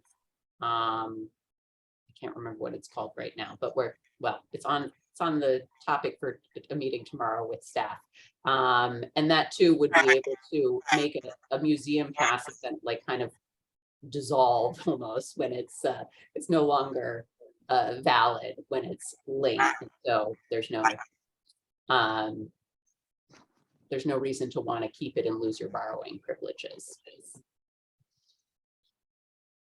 So I guess in very short, what I just said in a sentence is, instead of making us a fine-free library with exceptions for 2 items, hotspots and museum passes, we'd like to make a fine-free library for all items, including hotspots and museum passes. Those will be marked lost after 24 hours overdue. So Samara, how we have this now, so the rest of the library of things, there's no fines for? Is that what we originally said? They're not. It's this. Thank you for bringing that up, because that's the model that we want for the hotspots and the museum passes. So if after there's no renewal on library of things. So after your 3-week borrowing period, instead of accumulating fines, 24 hours after you haven't returned it, it's marked lost, and suddenly you have like a sizable dollar amount on your card, because those library of things are not inexpensive. But should you return the library of thing, then the loss fee will be expunged. Okay, yeah, we can try that. I think at some point, when this really takes off, I know other libraries have had trouble with stuff that has commercial use. Like somebody takes out well, we have that one pole digger, and somebody takes that out, it's using it commercially, and then whatever, they break it or whatever. I mean, I think some of these things, for those kind of things, a power washer, at some point, I think we may have to look at those differently, because that's what happened in other places. Anything that can be used in a work-related thing. When somebody runs in and borrows a weed whacker, for example, and then all of a sudden it's like gone, and then everybody else is looking for it in the summertime, and then it's like, the person's just, So anyway, those certain things have commercial potential. So we can leave it like it is now, but we're going to start having issues with that when this takes off. Some of those things haven't been taken out yet, the pole digger, for example, that's brand new. But once they start going, that's kind of unfortunately what will happen. So I don't know if you want to be preventive about it now or just wait till it starts happening. But that's, well, if someone were to take out a pole digger and not and lose it or break it, they would have to pay for that. Yeah, but let's say here's an Item. example here. Let's say somebody takes out one of those tools and it's gone all summer, so nobody else can use it, but they bring it back in September. So you can see the problem there. The rest of the public can't use it. One person has abused a privilege, but then there's no penalty for that. Well, it sounds like then there has to also be a time frame where you're going to have to pay for it, and you have to bring it back in a certain amount of time, and that will be expunged. But if you go beyond that period of time, you're going to have to pay for it anyway, right? And that is it's 20, You're 28 basically days. buying it from the Yes. library. Yes. So what is the turnaround? What is the time? So it's you need to bring it back in 24 hours. If you don't bring it back in 24 hours, you expect to have to pay for it. How long do they have to bring it back to get it expunged? They have a month. After the final due date, after that, it's due 24 hours, then 28 days, and then it's lost, it's broken, Okay. it's But if they bring it back, it's not expunged then. So if they bring it back after that deadline? after that 28 days, Okay, then it's not expunged. Yes. okay, great. So, I mean, that could cause problems with something like, well, let's use that hole digger as an example. They could use it for a whole month and still get it expunged. They could. I mean, I will also It's say that 90 a nobody's month. taken out the whole digger. So if someone wants to take it out for a month at this point, I'd be delighted. Once everybody knows that stuff is there for free. Well, I guess I'm sort of speaking to Pat's scenario of someone taking something out like in the summer where maybe a lot of people would want to use it and one person has it for an entire month in a 3-month season. Mhm. So, yeah, I don't know if, I guess we'll see what happens, right? Yeah. If whether I mean, something- that could In definitely happen. general, has there been a lot of abuse of this situation, not returning things? Of the library of things. Uh-huh. I would have to ask Talia to have a fully informed answer, but my understanding is no, there has not been. I know I was speaking with the librarian who oversees the library of things at the Berkshire Atheneum. They're dealing with a lot of missing items and whatnot, frequently. But at Ramsdale, that has not been the case.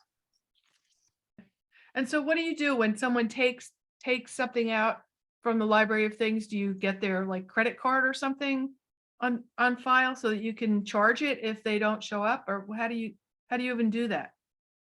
The fine appears on their account.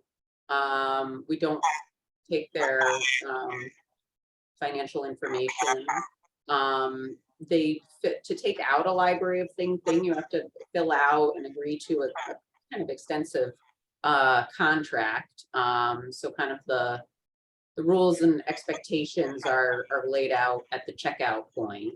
And then the fine appears on their account, just like it would, a book or any other object that we lend. It's just a lot more than the dollar amount. So I guess so there really hasn't been an issue yet, but I'm just wondering if something like that does come up, like how do you actually get them to pay? Yeah, I mean, I think that's it's a question with books too. It's just on a smaller financial scale, I guess. Right. Right.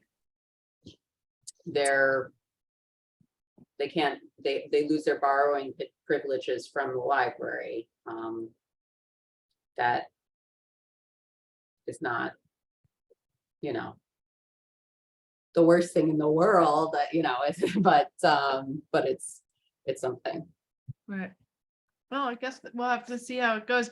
And this stuff didn't really occur to me when we were talking about this a couple of years ago and, making this thing happen. So, Yeah. Okay. Well, hopefully it won't be something we have to deal with. Yeah, hopefully not. Well, we'll monitor it and learn what happens Right. and deal with it as it does, I guess. So we need to vote on that for your, so you can take it into the select board, yes?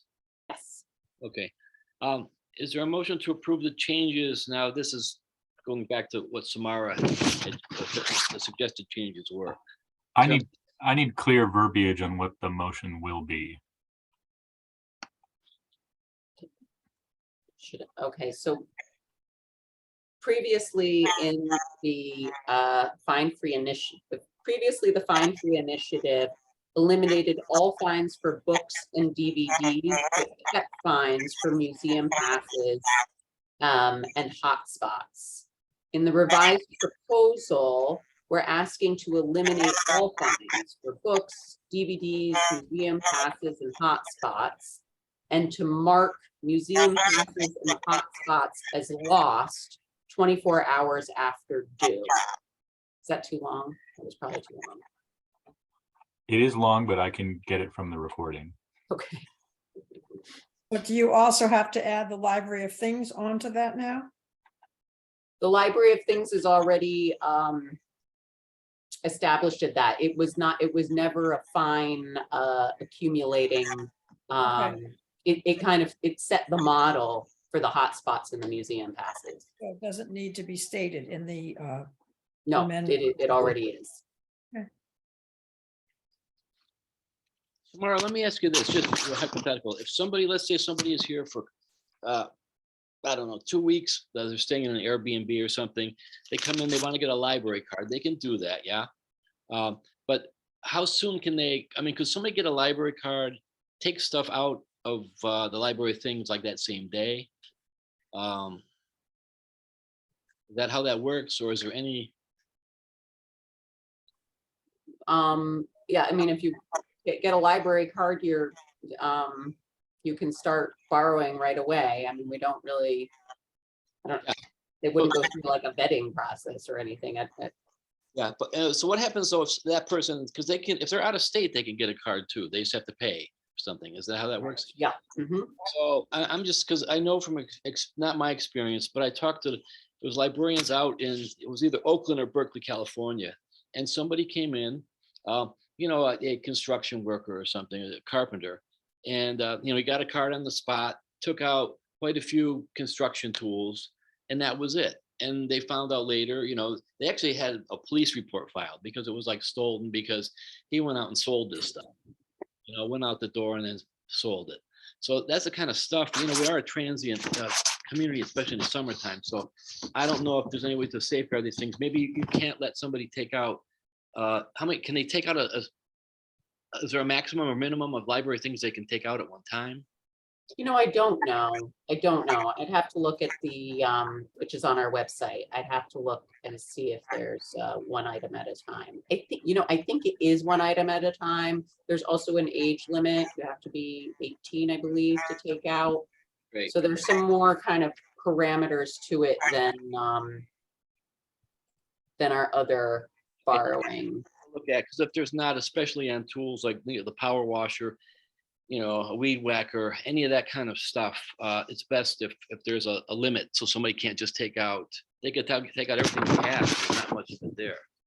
But you can see how this is, it's the world we live in. So if Chris, you can gather what Samara's, what her small changes were on that, and I think we can, if there's a motion, we can move forward on that. So is there a motion to approve Samara's changes to the proposal for the free fine initiative? Okay, I'll do it. I make a motion to approve the changes to the fine-free Initiative. policies for the library. Is there a second? I second. That's Ruby. Great. Okay, all in favor? I guess, Chris, you can run this part of it. Sure. In favor, Patrick, Yes. Carol, Aye. Lauren, Yes. Ruby, Yes. Margaret is absent, and I'm also a yes. Motion passes. Great, thank you. Tamara, your next item, community room floor request. Yes. As you know, downstairs in Mason, across from the children's room, there's a community room, pretty sizable room. It is currently out of commission. It kind of was, as I understand it, kind of decommissioned during COVID, and it hasn't come back into action. It has no ventilation whatsoever. No windows, no nothing. But it is a big room. It's the only room we have available for public meetings of that size. And it's got this really neat aspect to it that we can make it available to groups when we're closed. Because there's like a sliding barn door where you can shut off the stairway going upstairs, and you can shut off the elevator. And so then really and lock the children's room, so the only place you can go is out. So it's definitely a room that we want to bring back into action for the community. The floor is carpeted and it's really gross. I mean, it's just, you know, like there's been so many movies and activities and fun things in there where juice was spilled and popcorn was smushed in, and it's just it's kind of it's a grody floor. So at one point there had been a thought that there would be a donation, a fairly sizable donation, and made through the Friends. And when I was asked, like, what would you earmark this for? What would you want to do with this? Immediately I said, a new floor for the community room. It would really spruce it up and, get us ready to open up to the public again. Unfortunately, for reasons that I don't know, that donation did not go through. I don't think it had to do with the floor, but I don't know. I can't speak to that. But I was very we got all excited about this new floor and all that it could do for the community room. So and in the meantime, I approached DPW for a cost estimate as to what it would be to rip out the floor and put in laminate flooring in its place, and pull out the carpet and put in laminate flooring. So I know the cost of that from DPW. I no longer have a donation for it, but we really have funds in our donation account. We have about $24,000 in donations available to us. And I asked if we could use donated funds to take care of this floor situation.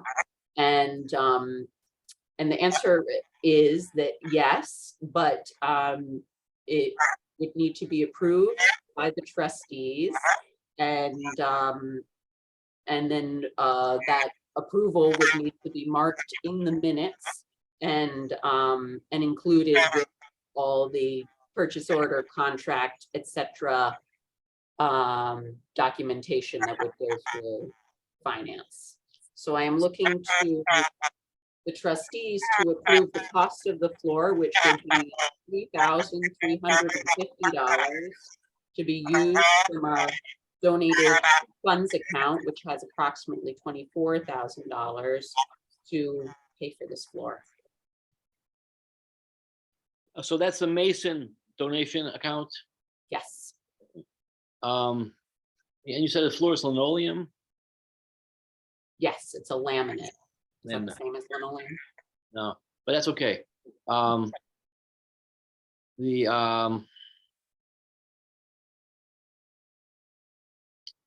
Yeah, what is the flooring in the children's room right now?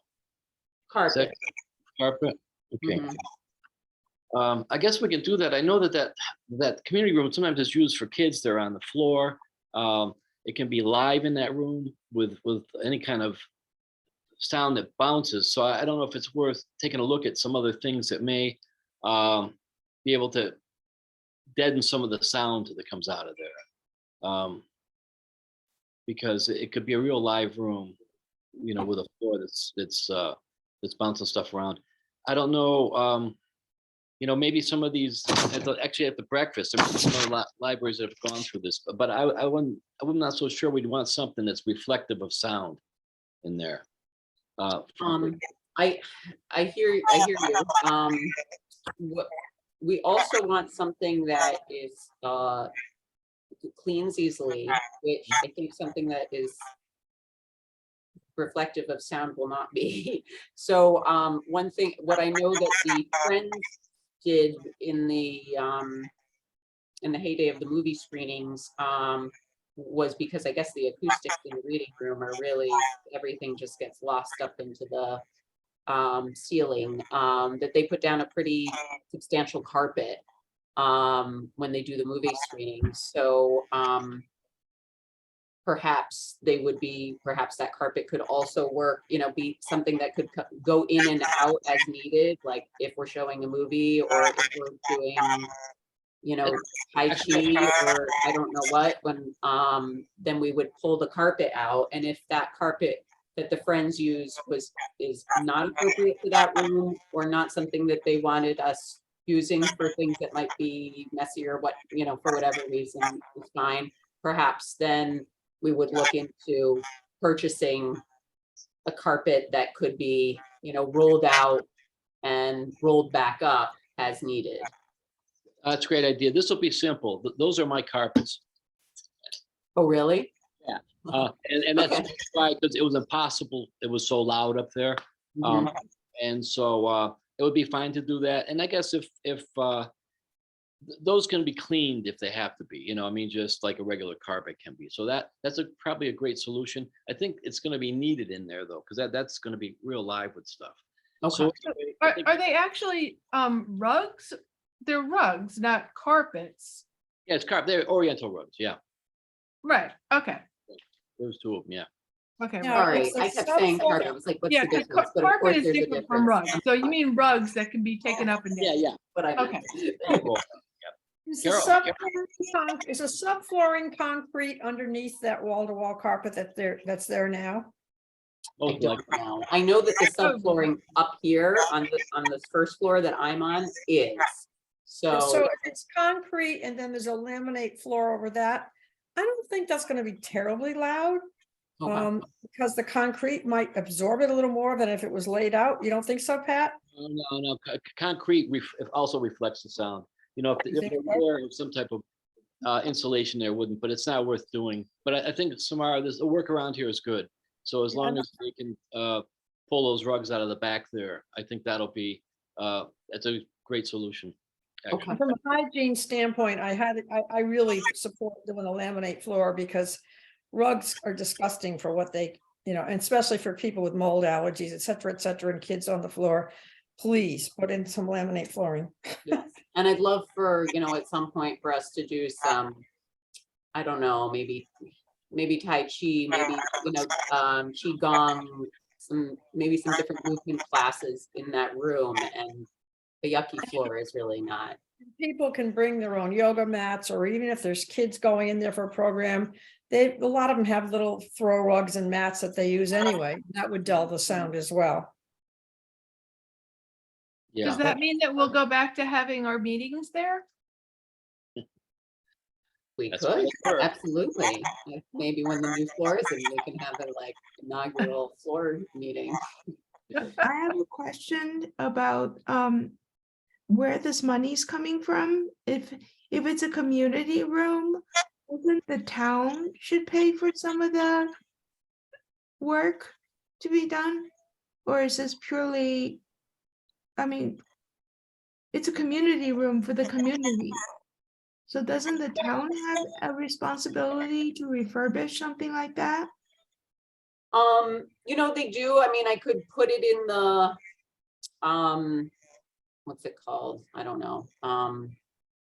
Request or, Priority planning request Yeah. or something. And then it would, go, through a whole process and whatnot. And in maybe 4 years, you'd get it. Yeah. And the impetus for this was because there was someone who wanted to make a donation for a specific item. So that's where I said floor, and then we kind of got this rolling with DPW.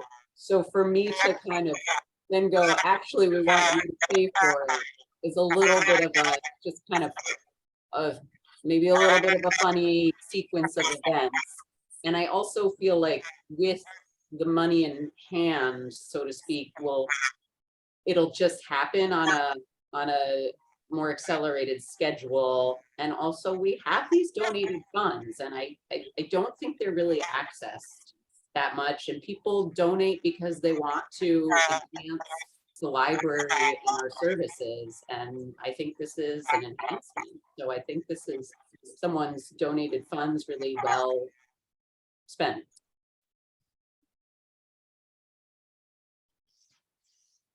So I think it's time to see, we'll take this motion up. So the request is, it was for 3,000, what was it again?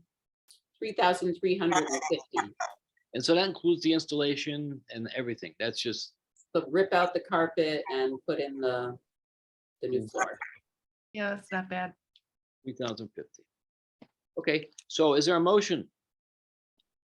I'm willing to make the motion, but I wouldn't want to have to lock in the price. Because you know, anything can happen by the time you purchase these materials. So can we make a motion without saying 3,350? We have to have you could say not to exceed something else, I guess, you know, but no, we have to have a number.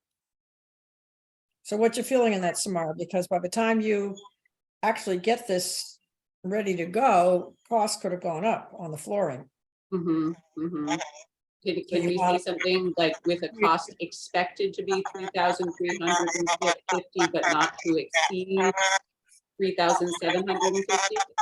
I don't know, I'm just, You've got to figure that out because I don't want to see us lock into that price and then have to revisit it. Well, how much did you say was in the donations fund that's not earmarked for specific things? 24,000. 24,000. So even if we said up to 5,000, which it's not going to be that much, at least you don't have to worry about it. But who, so is DPW taking care of this? Is that where how it's working? I want to do that with the city. If we say 5,000, do you think it's going to come in less than that? I mean, the thing is that the town will eat it up if we're giving the money away. I think we got to just keep it down into something reasonable. If we have to come back next month and jack it up more, then we can do that. But I don't think it's like putting a blank check out there. You know, you don't want. I don't agree. I mean, if you just say up to 5,000, but you know, they're not going to charge, you know, DPW is not going to charge the library more than what their materials cost. They've got to provide you invoices and some paperwork around that. Or not, you know. And Really? they've already quoted this amount. I mean, Okay. based on, Let's Current just go with what they quoted. If we've got to put more in next month, we'll obviously do that. But I think it's just, you know, money can fly out the window faster than you can imagine. So I think we don't want to jack this up by 50%. If we don't. I didn't mean that to jack it up. It was so that, like Carol was saying, it doesn't get, if it turns out to be more than $3,350 and then it's not approved because it's more, it gives us a cushion. It's not a matter. So you're saying that Whatever you guys. if we say 4,000 instead, like no more than 4,000, they're going to charge 4,000?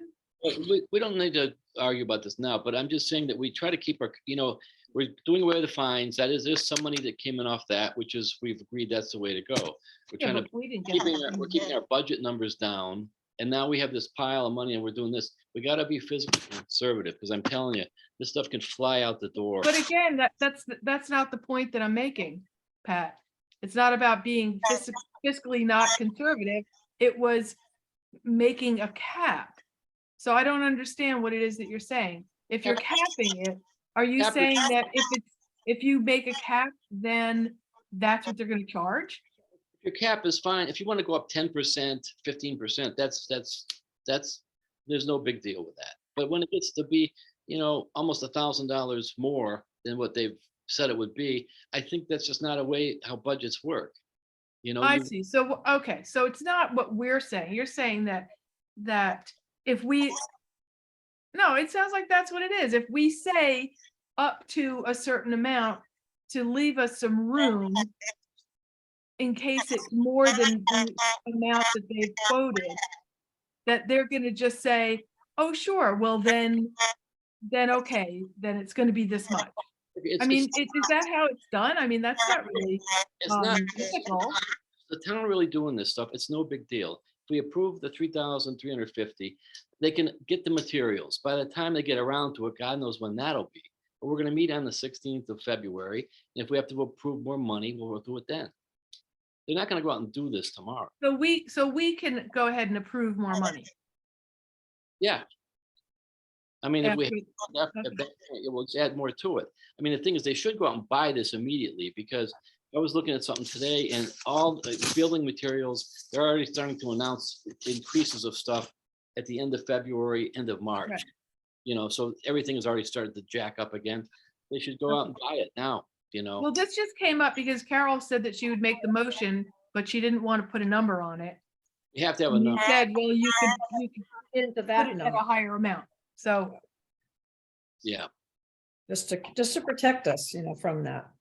So we moved, so for example, I make a motion to approve the replacement of the community room flooring per cost estimate of 3,000, was it 350? Yeah. Per the current cost estimate of $3,350.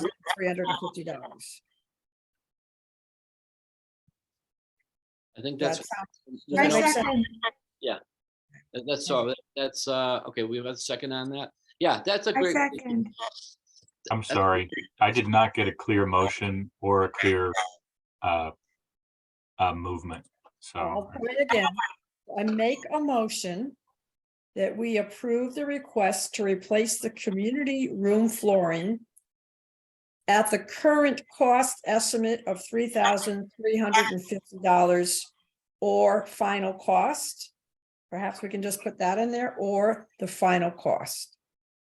I can't use that as a motion. Oh, okay, well then, just do we move to replace the flooring at the current cost estimate of $3,350? I Current DPW cost estimate of? All right, so I have motion to approve request for replacement of flooring at current DPW cost estimated at $3,350 from the donation fund. Does that sound okay? Does Yeah, that match your motions? Okay, Now, and Ruby it was seconded by Ruby. Yeah. I Ruby. second. Thank you. So, Thank you, Chris. You're doing the hard work. Thank you. no further discussion. We can vote. All right, Patrick, Yes. Carol, Yes. Lauren, Yes. Ruby. Excellent. It's 7:35. This is a long meeting, so I think that we should stop there, right? Yes, I just want to, Patrick, I think, not everyone on the trustees has done the open meeting. law Oh, no, thing. thank you. Yeah, that's on the agenda. My fault. Yeah. So all of the scofflaws are here anyway, except Ruby was good. She's got hers in. Yeah, we all have to get those in. And the thing is that the law has changed apparently in the state. If they do any kind of, they do check on this stuff occasionally. If they do, you'll be fined. It's a daily fine. Well, I don't even know what this is. What is this? You did it originally. It's the open meeting law. Every year we have to go through you have to re-up that you understand the open meeting law regulations. So it's kind of a webinar, it's a test online that the state does. So you have to do that, and you have to download the final page that says you've completed it, and you have to turn it into to Jen or Kathy. This is the first time that I'm hearing about this. I kind of remember that Kathy used to send out the link for it. How do we access it? Just call Kathy. You can get it from Kathy. You can also get it from the state's website. If you go to open meeting law, Commonwealth of Massachusetts. It's on there. Okay. Yeah. All right. The only thing I took was some kind of ethical test that we had to take about regular ethics. That's different from this. This is the first time. That's what it is. So that's it. That's it. It's the same thing. You have to do it every year, right? Yes. I did that in May when I came in. I had to do something about, I got a little, hold on a second. I want to open, okay. Guide and education materials. So then you get a little certificate. So even though I did that in May, I have to turn around and do it now? You all have to do it yearly. Okay, Calendar. so Yeah. as long as I do it by May. in other words. No, I Okay. think it's calendar year. So I think they just operate that way. You came in halfway through, but different year. So they, Right. It's so that's- January to December. This Doesn't open matter when meeting you- law guide and education materials from, I've got January 2018. Is that what we're going by? This is what, is this what you're referring to? yeah, that's it. And it's not, now that does not involve the conflict of interest law. That's the test I had to take. The summary of the conflict of interest law for municipal employees. That one was separate from that, correct? I had to pass a little test on that. Yep, those are different. You'll get it's really easy to fill out. You just write your name, the date, January 1 to December 31. And So that, you don't have to take a test on this like you had to for the conflict of interest. nope, just filling out a form. Right, so who's going to send it to us? Uh, Someone going to, Yeah, I can send you a copy of one. that would be awesome, Chris. Yeah, sure. It'd be a lot faster than me trying to figure it out. Thank Well, you. No, but if you call Jen Messina, you call their office, they're the ones that has everything there. They can give you the web link and everything else. Oh, okay, I can do that too. All right. Okay, Thanks, Samara, for that, because I'll be in trouble if I told them I would mention that. Just so you know that on the state ethics one, the conflict of interest one, there's some new training, new system of training so that one's still forthcoming. so do we have to do that yearly also? Or just for a term? I think it's an annual one. Oh, I think maybe- all that stuff is annual, yeah. Oh, make my I year. know that one was, yeah. Anyway, they haven't come up with the system yet though, so don't worry about it. So I have one other quick thing to say that has nothing to do with any of this, other than this feedback thing that's been going on through this whole meeting. Do we know what that was or why? Because I mean, I feel like there were lots of little parts that I missed because there was all this noise. Did everybody else have that? I also I heard, did. I did. I was wondering if it was coming from Samara's. yeah, I thought it was, but now I'm not getting any feedback. I when had a speak, feeling it was so, coming from your office somehow. yeah, Did you get feedback too, Ruby? I heard, I agree with you. It was hard for me to clearly understand everything. Oh, boy. What's happening right now as she speaks? yeah, Yeah. So anyway, I don't know if it's I don't know what that is. a Zoom glitch or what. Anyway.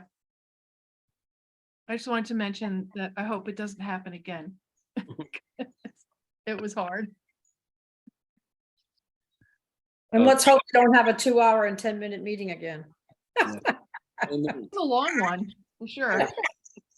Okay, so everybody stay healthy and be well, and we'll. Do you make a motion to adjourn? Yeah. Yeah, February 16th. So is there a motion to adjourn? I make a Yes. motion to adjourn this meeting. All right. Okay. Okay, so just, I think that's by unanimous consent, I'd say, right? Oh, Yeah. yeah. Yeah, okay. Good Okay. night. Good night. Thank you. Good night. Thanks, you. everyone. Good night. Good night.